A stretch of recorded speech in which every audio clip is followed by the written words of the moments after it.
Hari ini kita akan sama-sama belajar satu firman Tuhan. Bagaimana Tuhan mau memberikan kita kekayaan, tapi bukan kekayaan yang Tuhan berikan, tapi kekuatan untuk mendapatkan kekayaan.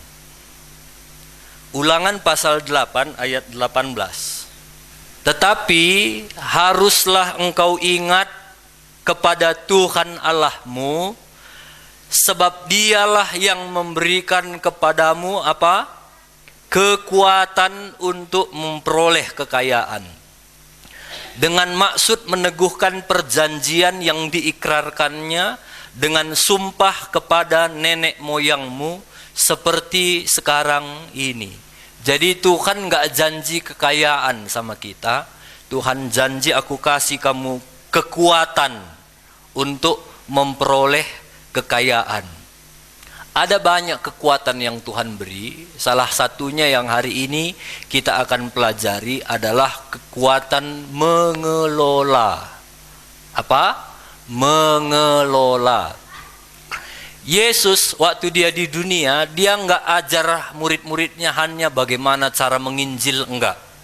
Yesus selama di dunia nggak mengajar muridnya bagaimana caranya bersaksi, bagaimana menangkan jiwa, bagaimana mendoakan orang sakit. Tidak hanya itu yang Yesus ajarkan. Termasuk salah satu Yesus ajarkan sama murid-muridnya bagaimana cara mengelola yang baik. Satu kali Yesus ada di satu KKR, yang hadir itu 5.000 laki-laki. Belum perempuan, belum anak-anak, belum mungkin yang lain-lain. Jadi kalau dihitung mungkin sekitar 10.000 sampai 15.000 orang. Lalu udah sampai jam makan, Yesus bilang sama murid-muridnya, kamu yang akan kasih makan. Murid-muridnya mulai ribut, gimana caranya kita ngasih makan? Dari mana? Uang kita. Kalaupun ada uang kita, di mana kita beli nasi sebanyak ini dalam waktu sesingkat ini? Ributlah, lalu mulai murid-murid bekerja karena Yesus yang menyuruh. Lalu akhirnya ada didapat anak-anak, dia kasih 5 roti 2 ikan. Ya, inilah lalu dibawa kepada Yesus. Sudah pasti rotinya itu pun kalau anak-anak kecil, ikannya itu pun sudah pasti kecil. Roti yang kecil, ikan yang kecil dibawa sama Yesus. Lalu Yesus mengucap syukur kepada Bapa. Bapa, aku mengucap syukur. Lalu dibagi-bagi jadi banyak. Ibu-ibu, kalau kamu dapat bulanan kecil dari suamimu, jangan jungut-jungut. Ambil yang kecil itu, mengucap syukur. Terima kasih Tuhan. Berkati suamiku. Berikan dia kekuatan kesehatan. Jangan bersungut-sungut, angkat sama Tuhan. Lalu bagikan, pasti cukup. Itu yang Yesus lakukan. Dia angkat, dia bersyukur, dan akhirnya diberkati. Sebelum dibagi-bagi, Yesus mulai belajar ajar muridnya mengelola. Murid-murid, sekarang kau bagi kelompok yang 5 sampai 10.000 lebih ini, kau bagi kelompok-kelompok. Bikin, ada kelompok yang 50 orang, ada yang kelompok 100 orang. Kau bikin, Yesus mulai mengelola. Mungkin Yesus punya pikiran yang jauh, nanti supaya bagi-bagikannya pun nggak payah. Nah, 50, mana ketua kelompoknya? Bagi 50, nah bagi 100. Dan akhirnya setelah semua dibagi, lalu dibagikan roti itu, makan semua sampai kenyang. Dan sampai sisa-sisa. Lalu Yesus bilang, mana sini ketua kelompoknya, coba lihat di kelompok-kelompoknya, ada nggak yang sisa nasinya, ikannya, rotinya? Nggak ada guru, kami tinggal duri. Ya. Mungkin sebagian ada ini nggak habis kami tadi. Oh, kumpulkan semua. Lalu sisa berapa bakul? 12 bakul. Wah, ibu-ibu udah mulai jago ini sejak kebaktian ibu belajar terus ya. 12 bakul. Yesus bilang kumpulkan. Yesus nggak bilang, Jem 12 bakul, udahlah kasih sama anjing. Banyak anjing mungkin di situ, atau kasih sama bawa ke rumah jadi nakan-nakan. Enggak. Karena Yesus dia orang yang mengelola. Enggak boros. Yesus juga ngajar kita jemaat di sini jangan boros. Kalaupun ada uang du lebih, jangan boros. Kelola itu dengan baik. Jangan ada uang du tukurkan kai-kai gelah ngulit. Beli tas, beli sepatu, nggak salah, tapi jangan boros. Kelola keuangan du dengan baik. Nah, waktu itu mereka makan 5.000 lebih itu ada sisa. Karena mereka nggak bawa plastik. Bilang kiri kanan bertobat kalau masih bawa plastik pesta-pesta. Jemaat di sini harus berkelas. Jangan kamu pesta bawa plastik. Berbungkus pula. Tanya orang jemaat mana dolar rakyat, malu aku ngakuinya. Karena selalu diajarkan jangan seperti itu, ya. Amin. Nah, jadi kita harus belajar mengelola. Nah, untuk kita bisa mengelola keuangan kita, ada satu kata yang perlu kita belajar hari ini, yaitu setia. Lukas 16 ayat 10. Barang siapa setia dalam perkara-perkara kecil, ia setia juga dalam perkara-perkara besar. Dan barang siapa tidak benar dalam perkara-perkara kecil, ia tidak benar juga dalam perkara-perkara besar. Jadi firman Tuhan bilang, setia dulu dari hal-hal kecil. Banyak orang Kristen pemikirannya salah. Dia pikir begini, Tuhan, kau kasih aku banyak berkat, banyak uang, banyak harta, bisanya ku kelola. Salah. Kalau sama Tuhan mainnya, setia dulu kamu perkara kecil. Setia dulu kamu dengan harta andu yang ada sekarang. Setia dulu kamu dengan uang du yang ada sekarang. Bisa nggak kamu dipercaya sama Tuhan? Kalau Tuhan lihat, bisa ini dipercaya, bisa. Lalu Tuhan akan tambahkan. Kalau dalam perkara kecil pun kita nggak setia, nggak mungkin Tuhan kasih perkara besar. Nah, makanya kita harus belajar setia dulu dari perkara kecil. Ayat 11. Jadi jika kamu tidak setia dalam mamon, hal mamon yang tidak jujur, siapakah yang akan mempercayakan kepadamu harta yang sesungguhnya? Mamon itu selalu berbicara tentang keuangan, tentang harta. Jadi kalau kita masih dikuasai mamon, ada orang dikuasai mamon, sukacitanya pun tergantung uang. Kalau nggak ada uangnya, senyum pun susah. Tapi kalau nggak ada uangnya, nggak lucu pun senyum dia. Kalau banyak uangnya, itu orang yang dikuasai mamon. Jadi sukacita kita itu bukan tergantung uang. Kita harus belajar dari Kos Plus, nyanyi band tahun 80-an mungkin itu. Hati senang walaupun tak ada uang. Semuanya. Hati senang walaupun, harus gitu. Adilit ngesendu maka kamu senyum. Udah dikuasai mamon kami itu. Mau ada, mau nggak ada uang, hati kita harus selalu senang. Ada orang-orang, satu kali dia mau memberi mungkin buat seseorang, lalu ada bisikan-bisikan di sini, jangan, kau pun kan masih kurang,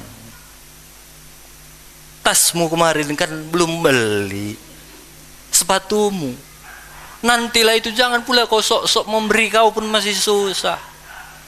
Dan orang yang dikuasai mamon akhirnya, iyalah nggak usah, nggak jadi dia memberi.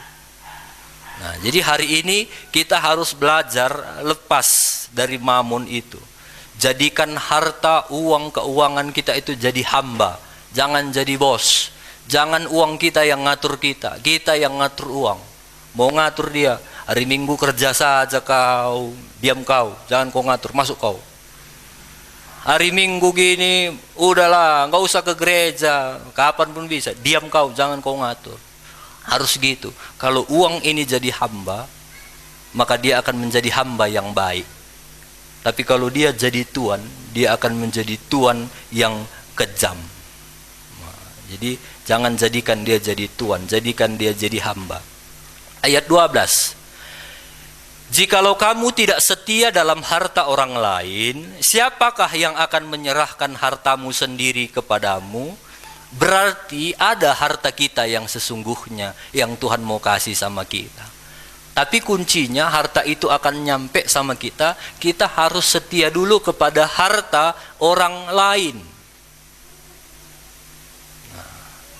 Jadi kalau kamu setia kepada harta orang lain, apa itu nanti kita akan bahas, maka Tuhan akan memberikan hartandu yang sesungguhnya. Nggak perlu kamu kasih alamat sama Tuhan, udah tahu dia mana orang-orang yang mengembalikan, yang setia kepada harta orang lain, dikirimnya itu. Tak usah kamu kasih alamat, nggak salah alamat Tuhan kita. Jadi sekarang, kalau kamu pun masih pegang harta orang lain, setialah. Ada kamu di sini yang mungkin kerjaan lu masih ngitung uang bos lu, nggak apa-apa, hitung saja dengan jujur, setia. Itu harta orang lain. Ada kamu yang di sini mungkin masih bawa mobil bos lu, belajar setia. Karena itu harta orang lain, maka Tuhan akan memberikan hartandu yang sesungguhnya kepadamu. Apa saja harta orang lain? Yang nomor satu, hutang. Hutang itu harus dibayar. Banyak orang ngutang karena kecil. Udahlah 2.000-nya kemarin ku pinjam. Teh botolnya cuma. Mau teh botol, mau 2.000, mau besar, utang harus dibayar. Ada suami istri dia minjam. Lalu setelah dia minjam, lalu mereka bekerja, udah ada uangnya. Datang istrinya, Pak, kan udah ada uang kita, bayarlah hutang kita itu. Ngapain dibayar? Orang kaya kok dia, katanya. Kita yang gak diberkati. Mau dia orang kaya, mau dia orang milioner, kalau utang bayar. Itu yang pertama. Kalau kamu mau dapat hartandu sesungguhnya, setia dulu kepada harta orang lain. Yang kedua, apalagi harta-harta yang lain. Itu bisa pajak.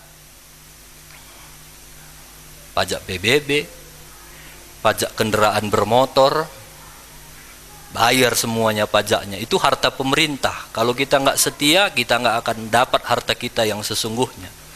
Apalagi harta yang sedang dipakai tapi bukan milik kita. Apa itu? Banyak. Mungkin rumah sewa. Ada kami yang masih nyewa, setia sama harta orang. Bocor sengnya tempel. Kalau sikitnya pecah lantainya, semenkan, beli sekilo semen, setia. Maka Tuhan akan memberikan hartamu yang sesungguhnya kepadamu. Kami gembala bangga juga dengar kemarin di daerah Sugihen ada beberapa jemaat GPDI Logendek yang udah beli tanah di sana. Setia terus. Maka Tuhan akan memberikan hartamu sesungguhnya, Tuhan akan kasih yang terbaik dalam hidup kita. Jadi makanya setia pada harta orang lain. Apalagi harta orang lain, banyak kalau kita petani cangkul. Pinjam duit cangkul orang, setia kamu. Jangan asal karena nggak cangkul lu kamu hantam-hantamkan. Pinjam duit sorong orang, karena nggak sorong-sorong lu kamu hantam-hantam. Bawakannya pun macam ada kulihat anak-anak bawa air dia gini kan, mungkin bawa sorong itu. Setia harta orang lain, maka Tuhan akan memberikan harta kita yang sesungguhnya. Apalagi harta orang lain milik Tuhan, perpuluhan.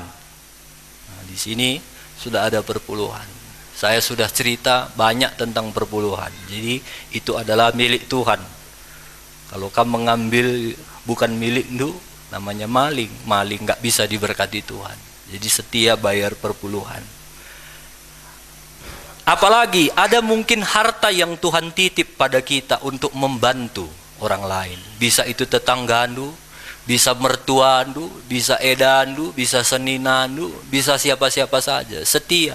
Kalau Tuhan bilang bantu, bantu. Nah, jadi setia, ya. Nah, hari ini saya mau bagikan ada 3 hal yang penting kita pelajari waktu kita mau mengelola keuangan kita. Yang pertama itu tentang prioritas yang utama. 1 Timotius 6 ayat 8. Kita buka sama-sama di dalam 1 Timotius 6 ayat 8. Asal ada makanan dan pakaian, cukuplah. Nah, ini standar firman Tuhan ini. Kamu semua tadi masih makan ke sini kan? Masih ada baju nu semua. Yakin aku banyaknya baju nu ini semua di rumah. Firman Tuhan bilang asal ada makanan, pakaian, cukup. Kalau ada rumah du, ada mobil du, ada ladang du, sehat kam, itu sudah anugerah Tuhan lebih dari cukup. Jangan kurang banyak kam merasa uang du, udah banyak itu, udah melimpah. Firman Tuhan cuma bilang asal ada makanan, pakaian, cukup. Sepatu du pun mungkin 5-nya minimal ini 1 orang. Udah lebih kita dari cukup. Tetapi ayat 9, mereka yang ingin kaya, dia udah baru pula kulit sepatunya itu. Aku juga harus baru. Udah lihat bagus pula kulihat tadi tasnya. Aku juga harus baru. Cincinnya pun kulihat udah makin besar. Selama ini enggak, ini tadi nyembah pun dia sengaja pula gini bikinnya ke muka. Aku juga harus seperti ini. Orang yang ingin kaya terjatuh ke dalam pencobaan dan jerat. Gimana lah ini? Uang nggak ada. Datang bank, mau minjam, mari kak, mari. Bunganya kecil, mari. Masuk kita. Padahal kita nggak bisa bayar, terjerat. Dan jatuh ke dalam berbagai-bagai nafsu yang hampa, yang mencelakakan. Jadi tahan nafsu kita. Pergi kamu ke mall, semua kamu beli, berapa. Pulangnya udah stres bayarnya. Yang akhirnya menenggelamkan manusia ke dalam keruntuhan dan kebinasaan. Ayat 10.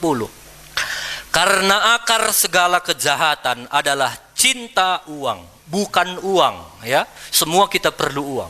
Cinta uang itu akar segala kejahatan.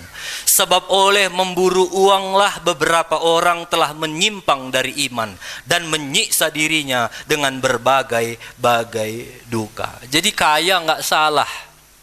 Yang salah itu cinta uang. Kalau ada berkat dulu lebih, mau beli sepatu, mau beli tas, silahkan. Nggak kami larang. Kami pun berharap jemaat di sini modis-modisnya semua. Mejinka kelkam krina be kadeduka pelulit ya latih ka ngakap kami ya. Kalau beli ada berkat nu belilah baju, nu belilah tas, nu beli sepatu lu, silahkan sesuai dengan berkat kita masing-masing. Kalau nggak ada jangan dipaksa ya. Tuhan nggak larang kita kaya, yang Tuhan larang kita cinta uang. Asal udah berbicara uang, ngocan, apapun kita mau lakukan, itu yang Tuhan nggak mau. Dan firman Tuhan bilang cinta uang adalah akar dari segala kejahatan.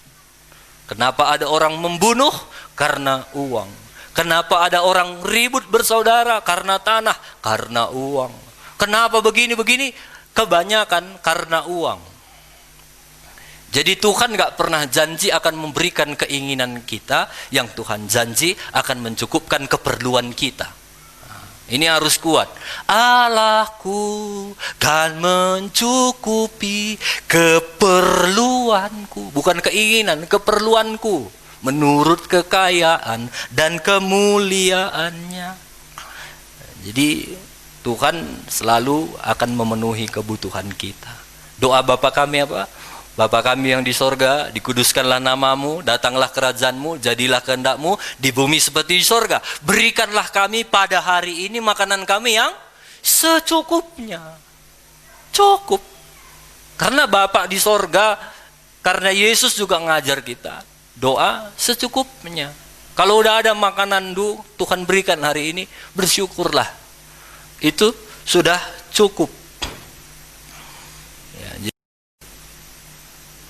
Yang pertama ingat ya, pengelolaan yang benar kalau kita mengutamakan apa yang terutama.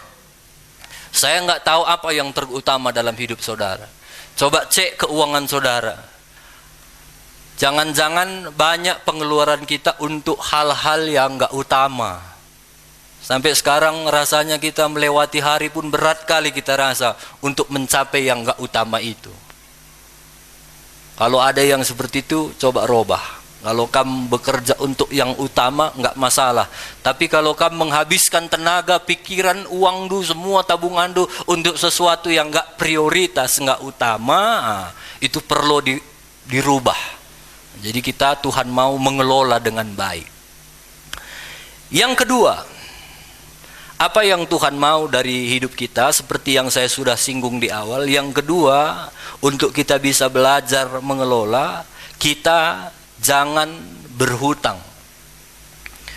Hutang sekali lagi nggak salah, kredit di bank nggak salah, asalkan sanggup bayarnya.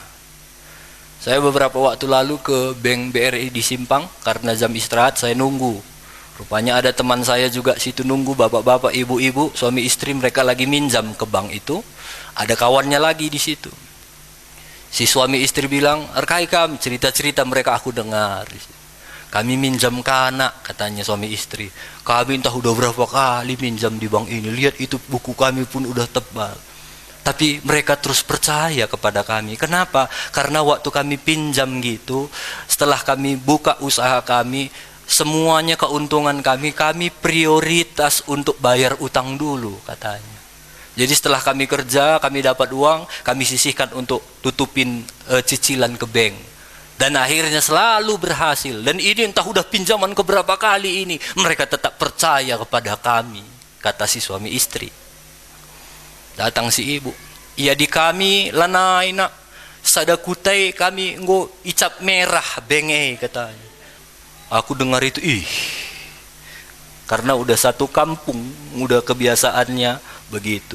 Jadi kalau ada tagihan dulu yang harus kamu bayar, utamakan itu dulu. Kalau ada misalnya berkat dulu, utamakan menyelesaikan itu dulu. Ya, nggak tahulah ya, entah saya sendiri atau saudara beda. Kalau aku misalnya kadang-kadang aku minjam, nggak tenang aku sampai rumah, langsung kapan ku balikkan. Atau kalau misalnya nggak kebawa uang, ku transfer, langsung ku transfer sampai rumah. Misalnya aku tadi tak kemana-mana, perlu uang, ada kawanku ada uangnya, aku nggak bawa uang, pinjam dululah nanti ku pulangkan. Waktu ku dikasihnya sampai rumah, nggak tenang aku, langsung bagaimana caranya ku bayar, langsung ku transfer. Sama barang-barang pun gitu. Kalau ada orang ku pinjam barang-barangnya, sampai rumah nggak puas rasanya kalau nggak langsung ku kembalikan. Nggak tahulah kamu. Nanti sampai rumah coba cek barang-barang dulu semua. Jangan-jangan ada bukan barang udahlah kamu gantung di rumah dulu. Waktu kamu lihat barang itu sepertinya dia teriak, "Balikin, oh, balikin." Balikinlah itu.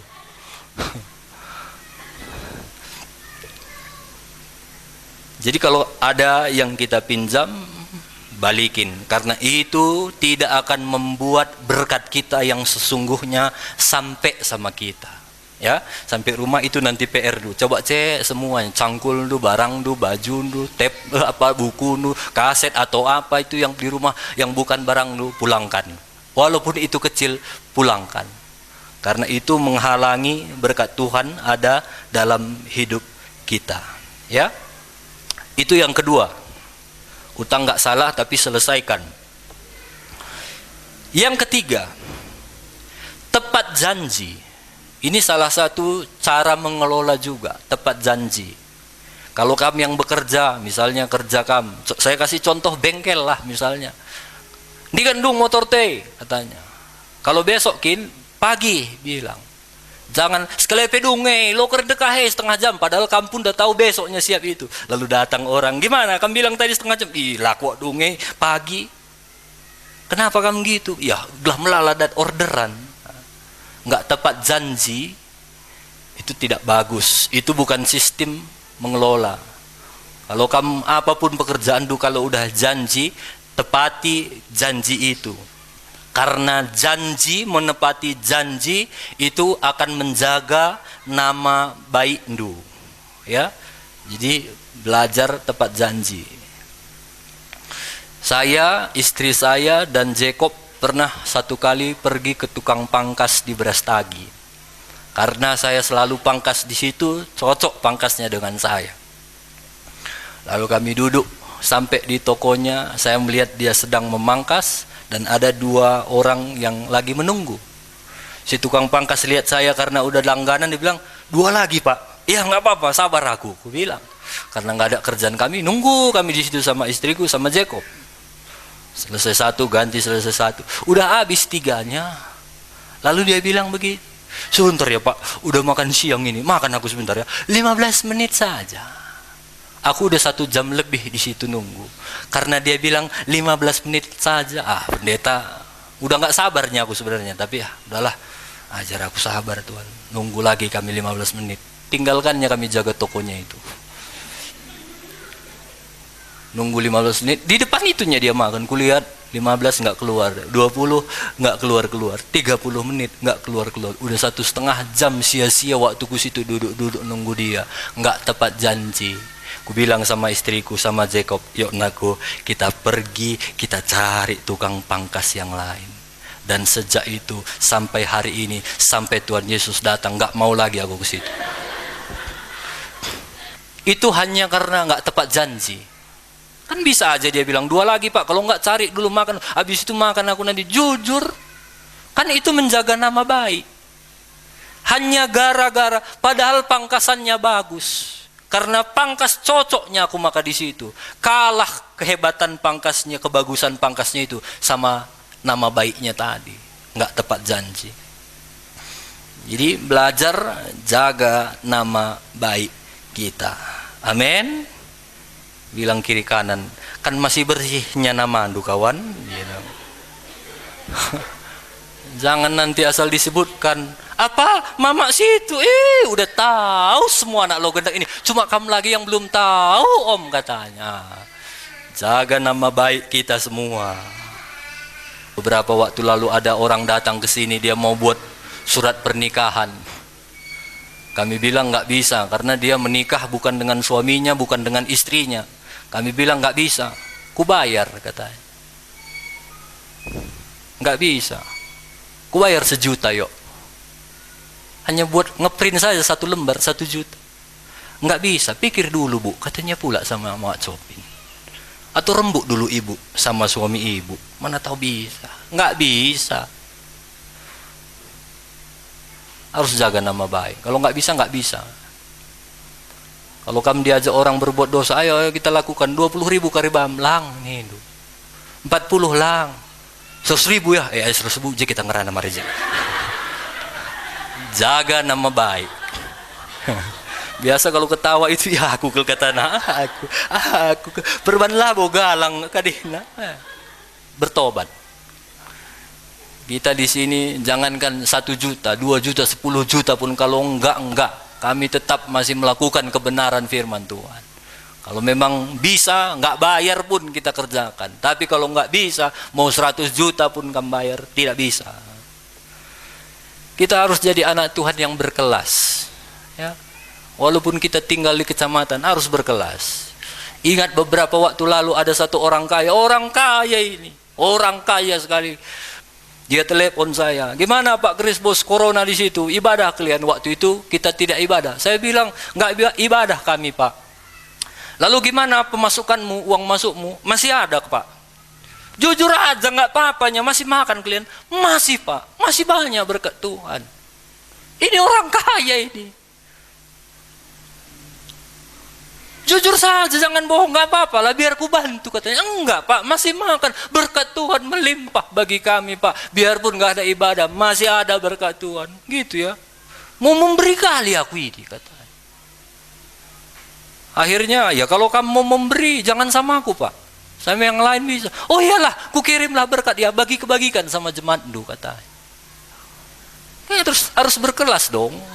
Kan bisa saja, iya puji Tuhan Pak, iya pas pula kami disuguhin lagi bangun Pak, jendela pun belum ada, pintu pun sama Bapak enggaknya banyak, kan bisa aku bilang begitu. Oh kita tidak begitu, kita harus jadi anak Tuhan yang berkelas. Perlu pun kamu uang, harus berkelas. Bilang kiri kanan, harus berkelas.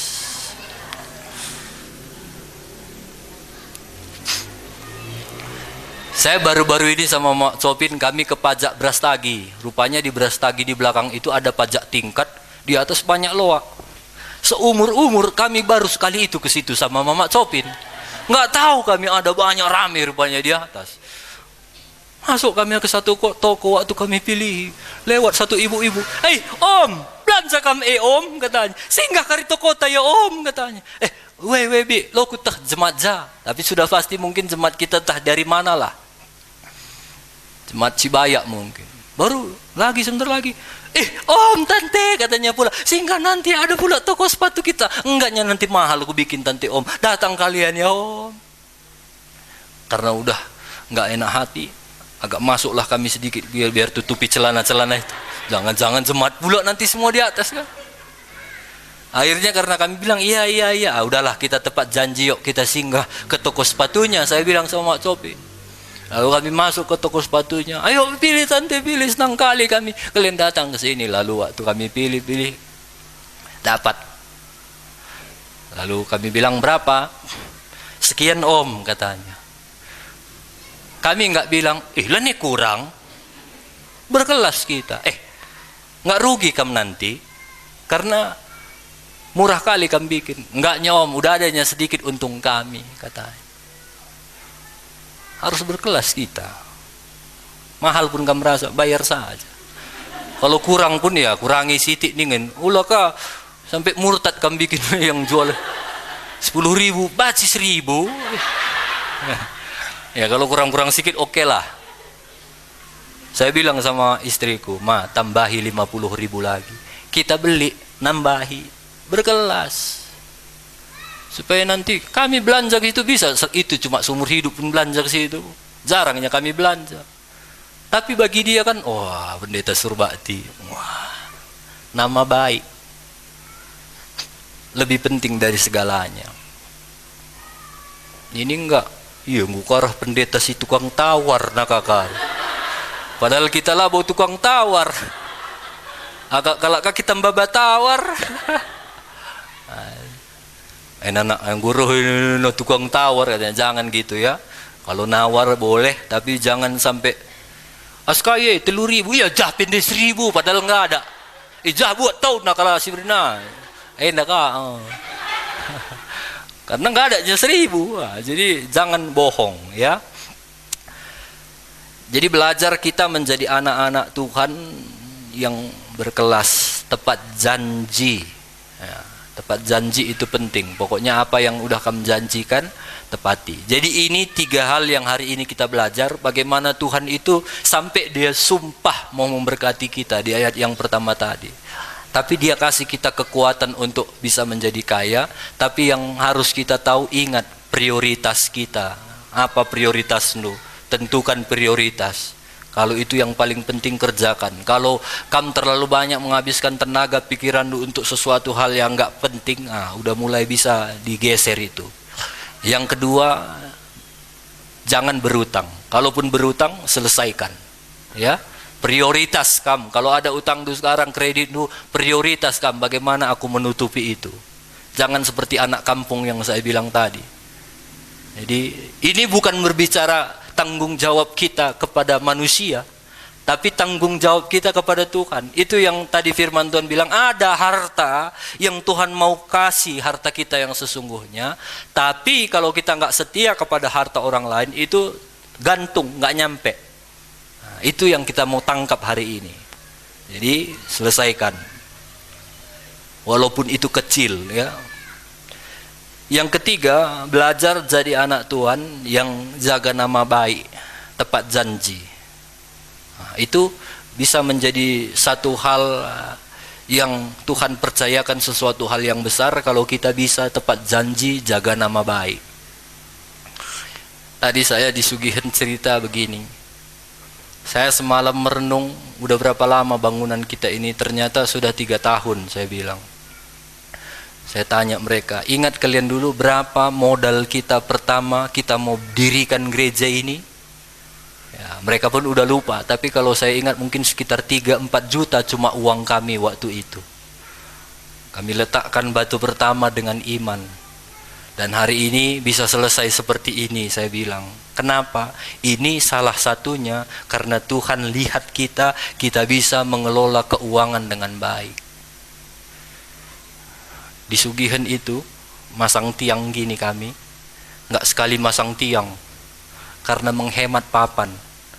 Kan bisa aja sekali Pak. Biasa orang kalau bangun kan pasang papannya semua baru cor. Kami enggak. Hari ini pasang 2, papan ini pula pindahkan lagi ke sana. Itu mengelola.